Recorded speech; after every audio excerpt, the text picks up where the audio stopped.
Hello, I'm Dane Rose, and just want to introduce this project and a little bit about myself.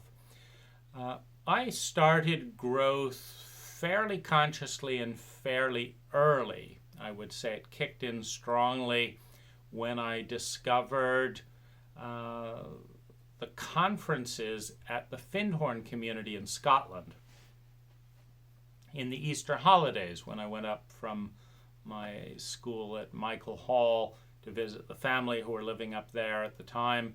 My family had moved up to Findhorn. And, and I saw Sam Keen, author of Fire in the Belly and Faces of the Enemy, controversially bringing interesting topics up to Findhorn. I thought, this is great. This is interesting. What I'm learning here at Findhorn is way more interesting than school. And so I made a pivot out of school into Findhorn, into metaphysics, into learning and growing. And so there's been an accelerated journey, a lot of exploration since that time. And it's somewhat in consequence to that, I've found that I've explored and dived deeply in at an early age more than most of the people that I meet. And there have been surprises along the way. And so, one of the things that I think, well, it's my impression that many of the people who haven't done all these things have the idea that if they did half of these things, their life would be pretty much amazing and perfect. And so, my life has been a mixture of amazing and wonderful and horrible and miserable. And, and that theme has ebbed and flowed throughout my life. And I wanted to bring some of the paradoxes and complexities of that journey to light. Two, I've always learned the most and enjoyed the most mentors who talk about their personal life. And it doesn't matter whether I agree with it or not. When I read Henry Ford Sr.'s biography, the founder of the Ford Motor Company, I didn't agree with a variety of things, but it got me thinking. And just as importantly, the one thing that I took from Henry Ford Sr. as I formed my own homeschooling and then my own business protocol has, I would say I owe Henry Ford a good 5 years of my life and, I don't know, $70,000, something like that. That if I hadn't learned about Henry Ford, I would have $70,000 less than I have, and would have tied up a lot of my time. And so I wanted to offer, the details and nuances that I've explored in the hope, again, that various things can be rejected, various things can be modified, and some things can be adopted and springboarded into adoption. As part of that, there's also, there's so much money in consumerism around growth that, typically speaking, if we're studying crystals or opening up to crystals, it's probably at a crystal shop where they're going to sell you crystals. And if you're studying, considering is acupuncture for me, it's probably talking with an acupuncturist, or is chiropractor, is a chiropractor for me, probably talking to a chiropractor.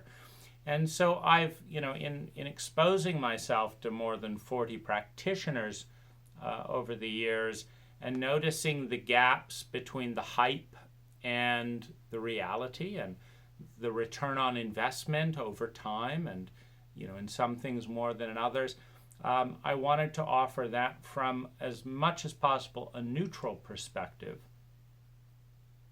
And address some of the things that are confusing me as well. Because that's one of the things that I've learned over time, is that I integrate and deepen my learning by teaching, by putting what I'm working on and what I've studied and learned into language with the intention of helping other people.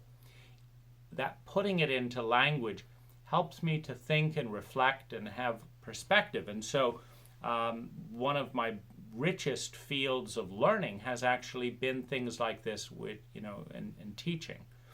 It's also a midpoint in my life. I'm 44 going on 45 as I make this video and this particular project. And I've never quite done this project in this way. And so it's a time of reflection and also considering, because whenever we take something that is lived often inarticulately on the inside and externalize it and put it out there, there's the chance to edit it, to bring in perspectives.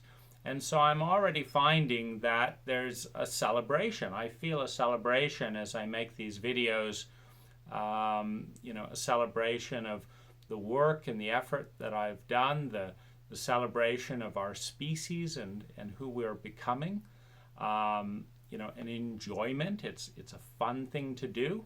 And so I hope you, savor these videos in the listening and the receiving in the way that I'm savoring them in the creation. And that together, both of our fields of possibility and probability will expand more consciously as this series unfolds. And in the combination of expanded possibility and expanded consciousness comes a heightened awareness of choice. And I would say that one of the greatest trends or themes that I've noticed in all the different growth work that I've done is that greater consciousness, which means greater language, because all of our thoughts in our cultural framework of thinking come through language. Try and think a single thought without using words, any words. And you can't do it. Thoughts and words are inextricably linked.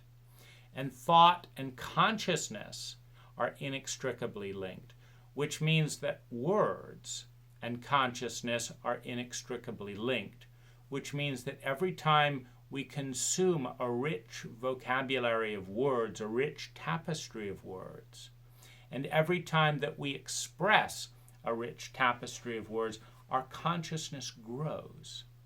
And the higher the level of consciousness in a given domain, the greater the predictability of well-being, of success.